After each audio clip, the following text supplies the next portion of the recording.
তিনটি সময় সূরা কাউসার পাঠ করুন, আল্লাহ পাক রব্বুল আলামিন আপনার ভাগ্যকে পরিবর্তন করে দিবেন ইনশাআল্লাহ।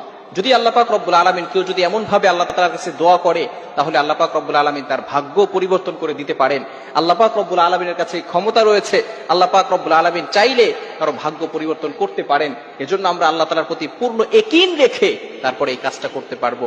যদি আমরা এই আমলটা করতে পারি, তাহলে আমরা অনেক বিষয় আল্লাহ তাআলার কাছে দোয়া করি, কিন্তু দেখা যাচ্ছে সেই দোয়াগুলো কবুল হয় না। এই ক্ষেত্রে যদি আমরা এই আমলটা করেও দোয়া করতে পারি, তাহলে আল্লাহ পাক রব্বুল আলামিন সেগুলো অ্যাকসেপ্ট করবেন, কবুল করে নেবেন। চমৎকার একটি আমল, তিনটি সময়ে আপনি আমলটা করবেন।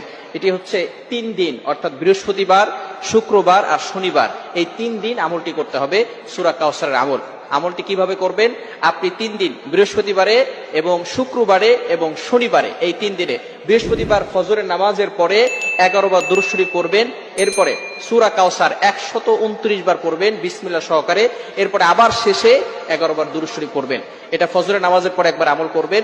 এরপরে আসরের নামাজের পরে আবার এই আমলটা করবেন, অর্থাৎ 11 বার দুরূদ শরীফ পড়বেন। এরপরে আপনি 129 বার সূরা কাউসার পাঠ করবেন। এরপরে আপনি 11 বার দুরূদ শরীফ পড়বেন। আবারও ইশারের পরে আপনি 11 বার দুরূদ শরীফ পড়বেন, সূরা কাউসার 129 বার পড়ে এরপরে 11 বার দুরূদ শরীফ পড়বেন। তাহলে এরপরে যদি আপনি ইশারা নামাজের পরে দোয়া করেন, আল্লাহ পাক রব্বুল আলামিন ওই দোয়াটা কবুল করে নেবেন। কেউ যদি এমন ভাবে আল্লাহ তাআলার কাছে দোয়া করে, তাহলে আল্লাহ পাক রব্বুল আলামিন তার ভাগ্য পরিবর্তন করে দিতে পারেন। আল্লাহ পাক রব্বুল আলামিনের কাছে ক্ষমতা রয়েছে।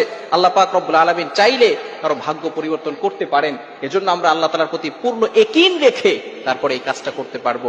যদি আমরা এই আমলটা করতে পারি, এই ক্ষেত্রে যদি আমরা এই আমলটা করেও দোয়া করতে পারি, তাহলে আল্লাহ পাক রব্বুল আলামিন সেগুলো অ্যাকসেপ্ট করবেন, কবুল করে নেবেন। চমৎকার একটি আমল।